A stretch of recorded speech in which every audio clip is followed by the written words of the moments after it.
What if money surprises you and comes from somewhere else and you're like, how the heck did it come from there? Didn't expect it to come from that source, but that's really cool because that has happened to me. Hi everyone, I hope you guys are doing well. Today we are going to be talking about my top 3 tips to level up your money magic practice. Now before I get started, I just want to be super clear that everyone's practice is going to look a little different. These are things that I have noticed in my own practice that has yielded the most successful money magic. First thing I want to talk about is to choose a powerful working that feels really good for you and then stick to it for a while rather than going off and doing like a bunch of different money spells. Like maybe you do like all these different money jars and maybe you do this little spell and this little spell. Instead of having so many different spells all the time, choose like a nice long-term working. Why? I have personally found that less is often more because we are putting a lot more of our energy and our attention into this one working.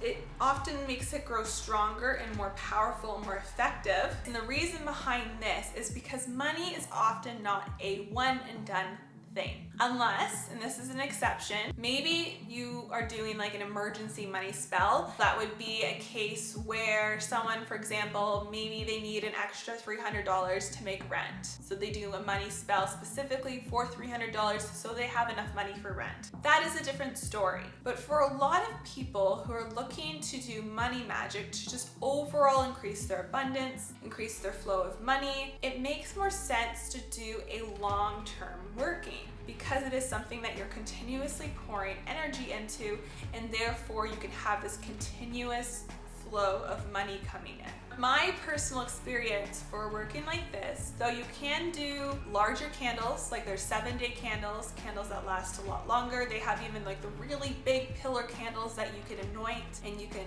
infuse with your intention. You can carve into it and put your petition under the candle. You can do a working like that for like a long period of time. Now in my personal experience, in all money magic that I have done thus far, my money bowl right beside me has been my favorite, 100%, and I'll tell you why. Just want to let you guys know that if you have not watched this video yet, it does show you how I made my money bowl. For one thing, it's a very spacious design. Obviously this depends on the size of the bowl, but it can be a very spacious spell, which allows a lot of space for your petitions.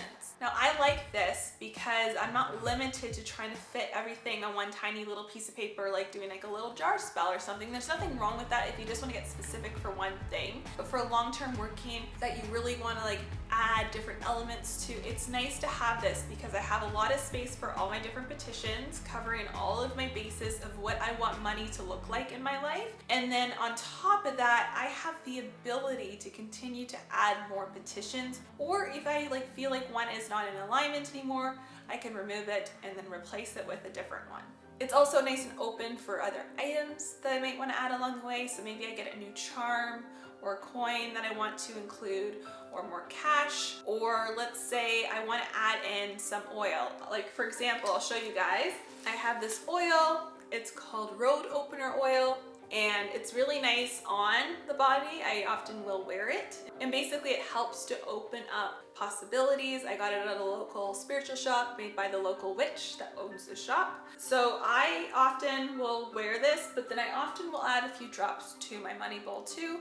It's just a really nice thing just to help refresh the energy, add a little bit more intention into it daily. Another goal for me personally with money magic, and I think probably also with a lot of other people, is you want to make money flow easily. You want to become a lot more okay and at ease with spending, and we should all obviously save money, but a lot of people have a lot of guilt and fear around spending. I know this is one of my challenges, and the money bowl offers this really good exercise of getting really comfortable with this flow. And what I mean by this is you can add your bills to your money bowl, and let's say one day you decide to take a 20 out so you can use it for your gas. So you take it out of the money bowl, but then you replace it another day, or maybe you add twice as much. Maybe you're like, okay, I'm gonna add 40 to the money bowl now and let that sit in there for a little while, and then I'll spend a little bit again and replace it. So you kind of get into this movement, this flow of spending, replenishing, spending and replenishing. you start to grow more comfortable and at ease that money is always going to flow. But I'm not saying you shouldn't be prepared for emergency. Everyone should have emergency savings. But what I'm saying by that is that you're energetically programming yourself to feel this, so you are letting go of this resistance, this fear, this guilt surrounding money, so that you can attract more easily into your life. So money bowls are really good at practicing this exercise and amplifying this energy and this intention. Another thing that I personally love about money bowls is that they can be made to look very pretty. I personally love this bowl. I think it just looks really nice in the room. I love this spot where it sits. It's not just some sort of random thing that's just kind of sitting around. It has its own place. It has its own space in the room. And I think that is actually really important and really key, because when I walk into my room, this is one of the first things I see here. And therefore it is this constant reminder of this energetic flow of money, and it allows me to daily, infuse my intention. I don't forget about it. I can go up to it, I can put my hands around it or on top of it and just energetically infuse that intention again. Like I said, easily add to it if I choose. Having it somewhere in your space, almost as not just a spell, but also a decoration as part of your space, I feel like it makes it that much more powerful. I personally love spell jars, and I do have a little money spell jar on my windowsill, and I love it and I shake it, and I think you can definitely infuse intentions into jar spells. But one of the caveats with jar spells sometimes is that they often get forgotten about. They'll get thrown in somewhere, they get thrown in a bag, you kind of forget about them. I have done that with certain jar spells. I've gotten better, but in my personal experience, I feel like this has been the most successful, the most interactive type of spell I've ever had. And it's this long-term working. It will evolve over time, but I don't see this actually completely going anywhere. Like, I feel like this will always be part of my practice because it has been very successful. So the second point is that money magic is always more powerful when paired with effective shadow work. Now, there are some common blockages that people have surrounding money. They often prevent us from manifesting abundance. And unfortunately, no matter how powerful the spell may be, or no matter how strong our intention was, it's possible that the spell may not work its best because you haven't done the internal work first. So some of these things may include money trauma / money wounds. This is something that is often passed down through generations. They are beliefs, they are programs, mindsets that we pick up from our parents, possibly our grandparents, other family, guardian, maybe close friends that we grew up with. These get ingrained into our mind and we carry them throughout our lives. So I'll give you a few examples just to help clarify this. So for one, maybe you grew up in the recession, like myself. I don't know if you guys remember the 2008 recession. These kind of things, they're not avoidable, and these things stick with us. It takes a lot of work to work through these programs, and that's why the shadow work is important. Now, another thing could be worthiness with money, and this is something a lot of people also struggle with, and many people may not fully realize that worthiness is somehow connected to money, but a lot of us don't receive more money in our life because we are not open to receiving. This can be seen in so many different ways. Worthiness can trickle into our money mindsets through other areas of our life. Give you a little confidence in yourself or your abilities, perhaps maybe with work, or your talents. Maybe you feel like you're not good enough. Also, a lot of us have this habit of having a hard time receiving, period. And I'm sure you have seen this before, either in your own behavior or maybe somebody around you that you know, a friend, a family member, where someone does something really nice for you or somebody, and instead of, just accepting, receiving, just saying thank you, we go, oh, you shouldn't have, or oh, you didn't have to do that, or like we have this weird resistance, this difficulty with just receiving it and saying thank you. We feel like the other person is somehow being inconvenienced or something out of doing something kind for us. And this is a really common thing. I feel like a lot of people are like this. I feel like it's more prevalent in women in our society, to be completely honest, because women are just societally trained to believe that they have to give their love, give their time, give their energy, and we are not really taught to receive. So we are made to feel uncomfortable when we are put in the position to receive. So now I just want to talk about how can we effectively do this shadow work. So now you've realized that you have difficulty receiving, or you have worthiness issues that are affecting your ability to manifest money, or maybe you've got these money traumas, these money wounds that were passed down through your family, or you had some sort of traumatic experience. Maybe you weren't able to pay your rent and now you have these limiting beliefs about money. Something to remember through your shadow work process is that, first of all, everyone's experience with shadow work, everyone's journey is going to look completely different. So don't compare yourself, don't measure yourself up to somebody else's practice. Another thing to note is that shadow work, healing, all of that is a lifelong, ongoing process. It's not a one and done. That doesn't mean that you're never going to be able to manifest money because you're always going to be working on your money wounds. It means that as you continue to work on your money wounds, as you continue to work on your ability to receive, and all these traumas and all these blocks that are preventing you from manifesting money, as you work on that, your ability to manifest money just keeps growing stronger. It just gets better and better. It doesn't mean that, oh, like I haven't finished healing so I can't manifest money yet. No, you absolutely can. But it's only gonna get better with keeping up, being consistent with this shadow work process. Now, it's going to be important through this process to really be present so you can catch your thoughts, even the words you speak, because a lot of us say certain phrases quite often that are actually affecting our ability to manifest money. So for example, I'll give you one, because this is something that I have said a lot and I need to get out of the habit of it. And I've actually had, my friend Laura has suggested other things to say in place of this because she has noticed this in me too,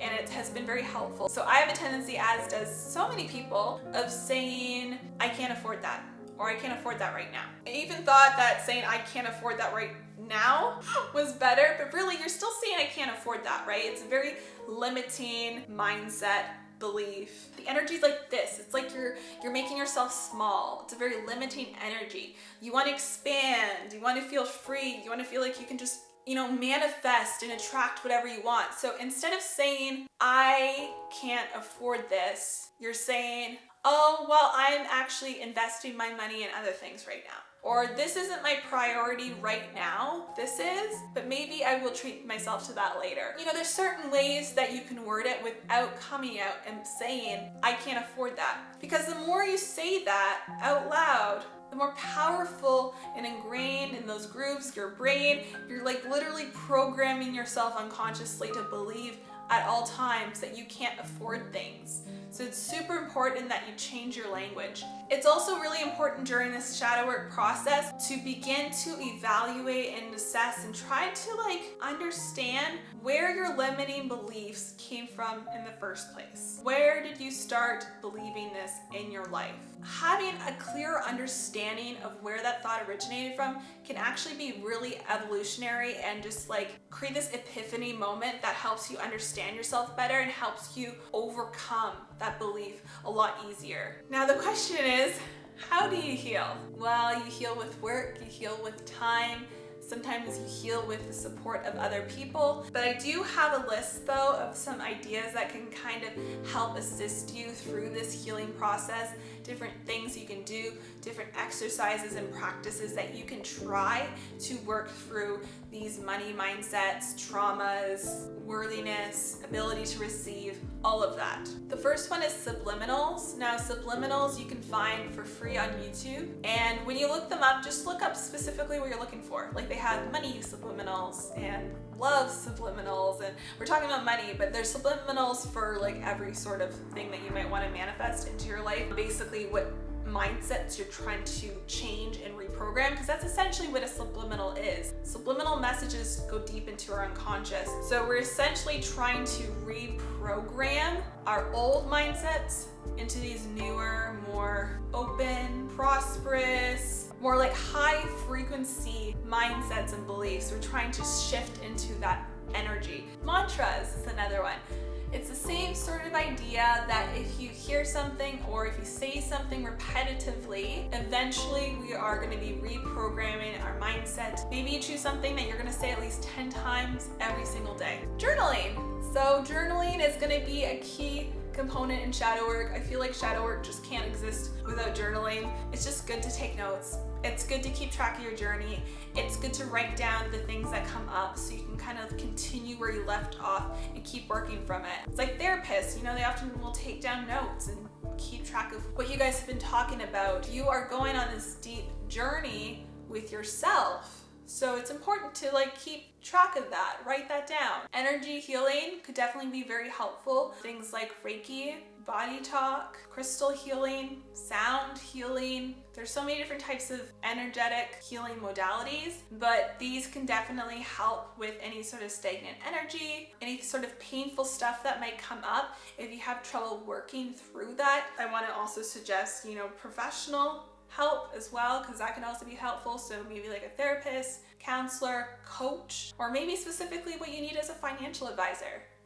We're talking about money here, so maybe you could really benefit from a financial advisor or somebody who specializes in finances, because let's be real here, it's something that we probably should have been taught in school, but we really aren't taught much of these life skills in the school curriculum. So that could be something that could be potentially helpful. Release rituals are some of my favorite. They're really good for releasing things that are just stagnant inside of you that you just need to let go. So breath work is a big one. You can do burning rituals or just movement, shaking. Just shaking can be really effective in letting go and releasing. So really, honestly, there's just so many different release practices, release rituals that I personally find that are very, very effective. Gratitude is going to be a big part of this practice too. Gratitude's always going to help you manifest more, and I feel like the more you incorporate gratitude in your practices, period, it's going to help you manifest, but it's going to help you feel happier.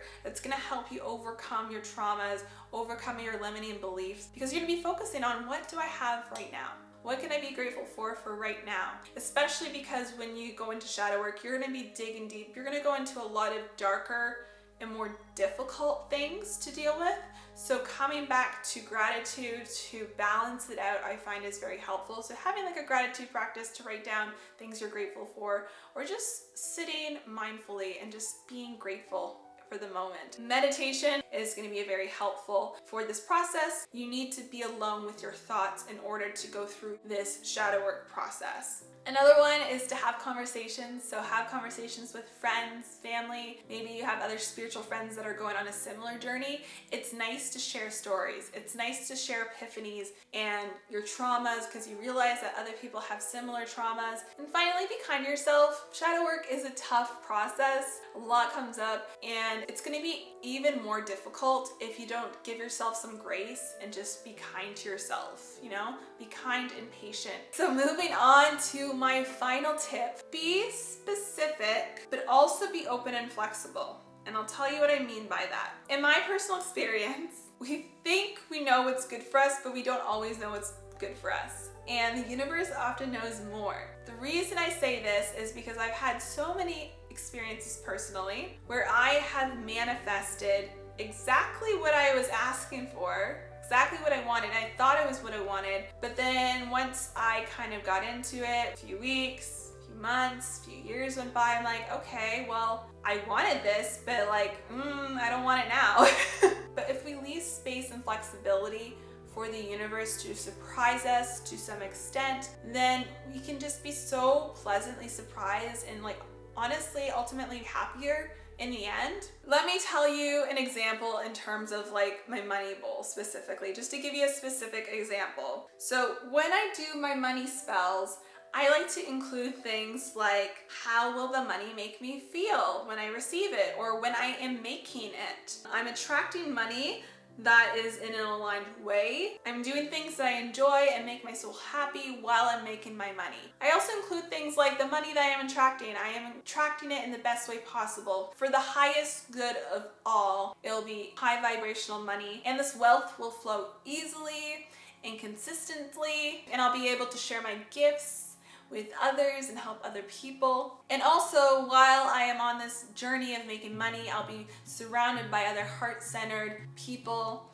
who share similar values. So these are the kind of things I look for. Now notice, I didn't ask for a specific sum of money. I didn't get super duper specific about exactly how the money is supposed to or how I expect it to come in, like what form or what sources it's gonna come in from. Now some people may agree with me and some people may not. But when I do my money magic, I like to focus specifically more on the feeling than I do the technicalities. Because I feel like as soon as I get all caught up in the technicalities, I get too much in my head, and I need to get out of my head and I need to get more in my heart and more into the feeling, because that's where the magic comes from.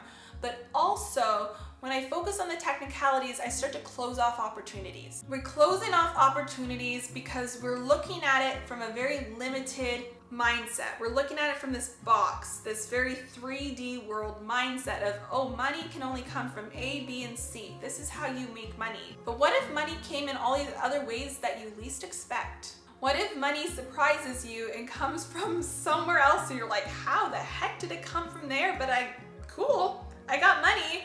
Didn't expect it to come from that source, but that's really cool because that has happened to me, because the universe is full of surprises that we can't even possibly imagine, and we can't possibly predict all of the scenarios or all the sources of money. This is why I like to be clear on how I'm gonna feel when I make my money, when I receive my money. I have some sort of visual idea. Maybe like I want my money to come from a lot of creative sources too. But at the same time, I leave it open. There's this certain level of trust that I like to put into the universe to just see what happens. See how it unfolds. And some people will tell you to write down every single detail.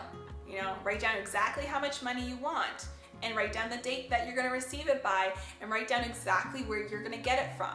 Some people believe that's how you manifest. I personally, to be completely honest, have never had success in that strategy because it has been too narrow. It's just not allowed enough space for flexibility for the universe to really work its magic, and allowing the universe to bring that to you, to deliver that to you in a magical way. You can't use your 3D organized technical thinking with something like the universe, because the universe isn't like that. Like, the universe doesn't have that kind of structure. That's how our minds think, that's how our society thinks, but then we're projecting that thinking onto something that doesn't even work that way. It's also nice to release the stress of thinking, oh, but how is the money gonna get to me? But like, how? I'm doing a spell, but like, how? Like, I need to know exactly how it's gonna get to me. No. I feel like the best money magic, the most successful money magic I have had is from not stressing about that, not thinking about, oh, but how is it getting to me? No, I'm doing the magic. The universe will get it to me somehow. Just leave it at that. Just leave it at that and allow yourself to be surprised. Allow yourself to trust the process. And that's not to say that you can add some specifications. Like, for example, let's say you are a songwriter and you want so badly to make some money from your beautiful songs that you write. You could write maybe a petition along the lines of, I am calling in money from my songwriting and aligned sources the universe has planned for me. Keep it specific, but also keep it open at the same time. I think that just allows for so much more room to be really pleased with your magic. I just feel like it yields more success. Like, I can't tell you how much that has really changed the game for me personally. Yes, your mindset, your intentions, your actions, ultimately you have the most control over your life. But we can't control everything. There's certain things that are gonna happen in our lives that are out of our control. So that's why I like to leave a little bit of it up to the universe to just be open to possibilities, because I have been pleasantly surprised by so many things in my life by just listening and trusting and just, you know, following the little intuitive hits that the universe gives me. And I think that honestly is very powerful and it's very effective. Please let me know in the comments below what you think, and also if you have any other major money tips, things things that have maybe changed your personal practice with money, or maybe you've had a rough time with Money Magick and you want to share that too. I mean, I feel like Money Magick is honestly one of the most difficult forms of magic out there, if I'm being completely honest, just because so many of us in our society alone has so much heavy energy around money. We have so many money wounds. We've gone through money wounds even as a collective, like not just personally in our own lives, in our own